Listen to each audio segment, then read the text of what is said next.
Welcome to Bass Talk with Hagen and Hayes. Today's bite-sized podcast is my favorite bass piece. Hi, Susan. How are you?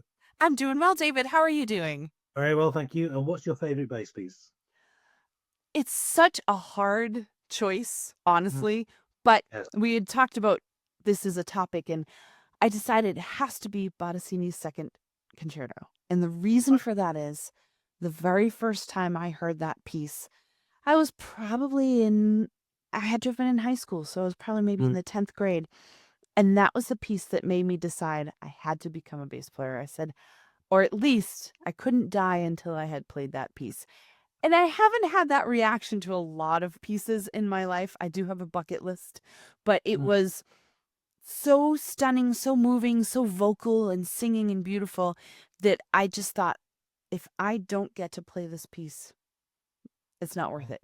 So that was my piece. And I did. I went when I went to college, my teacher actually asked if there was any music that I was, had on like for a Yeah. goal. And I said that piece and he sort of said, okay, well, that won't be quite yet.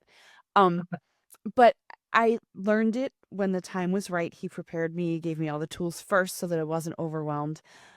I think what I love about the piece or about Bottesini's composing in general is just the vocal quality. It's so singing and beautiful and so much fun to play. It makes the bass sing. And since then, I've performed it with piano, with string orchestra, with full orchestra multiple times. I've certainly Mm. gotten mileage out of it. I just love it. How about you? Well, mine is um, by František Černý, who's a Czech bass player composer, and it's a piece called Nocturno and Intermezzo. And I heard my teacher play it, František Pošta. And when I studied in Prague with him in 1986, we were there for about 10 or 11 days.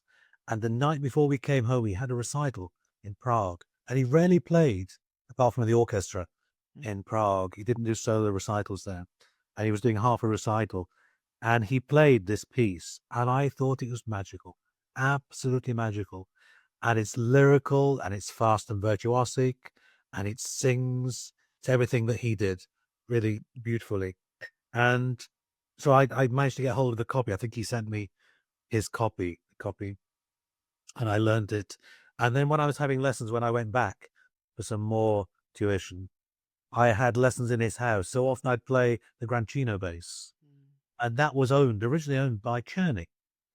So it had gone from Czerny to Suresh, who was Poshta's teacher, and then went to Poshta. So I was playing Czerny's music on Czerny's bass.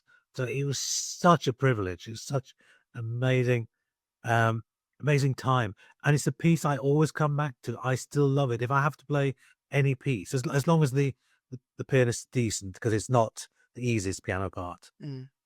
then that's my go-to piece always.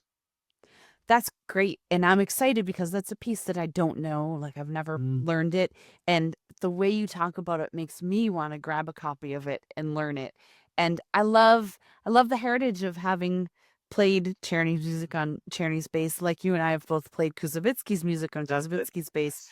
You feel like the soul of the piece is in the bass, and that's It's such a privilege. It was so nice, and I think it's probably Czerny's best piece. He wrote about 10 salon pieces and 4 concertos, and he wrote a method and a books of studies. And I followed that school because I studied in Prague with Kosta. I'm part of this Czech school, so my students learn Czerny's music as well, and I just love it. It's old fashioned these days. It's very of its time. It's late 19th century. But if you like singing on the bass and like really demonstrating what a brilliant instrument it is without really showing off, this is a good piece for you. well, I feel like there's a lot of room for that kind of romantic time period music. I think there's still space for that to be played. I think people really enjoy it. So I'm just working on a new edition, a new digital edition. perfect. And it's just been recorded again by my friend Simon Marciniak in Germany. He's done a really nice CD of Czech music, 2 pieces by Czerny. And the CD ends with Nocturno and Intermezzo. So it's Beautiful. sort of coming full circle, which is nice. It's suddenly other people are realizing the quality of this music. As I say, the style is maybe a little out of out of date at the moment, but it will come back. Things always turn full circle. Well, they always do. And good music is good music. So now we know to keep our eyes peeled for that new edition. Exactly. So I could have chosen Bottesini's second concerto because I think it's a magnificent piece. In fact, I was practicing it this morning. I still love the piece. It doesn't matter which movement you play. It says something to you. Always beautiful. It's always beautiful.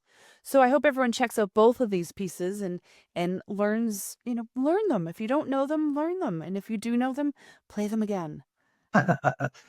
Wonderful. Well, thank you for listening to another bite-sized podcast from season 3 of Bass Talk with Hagen and Hayes.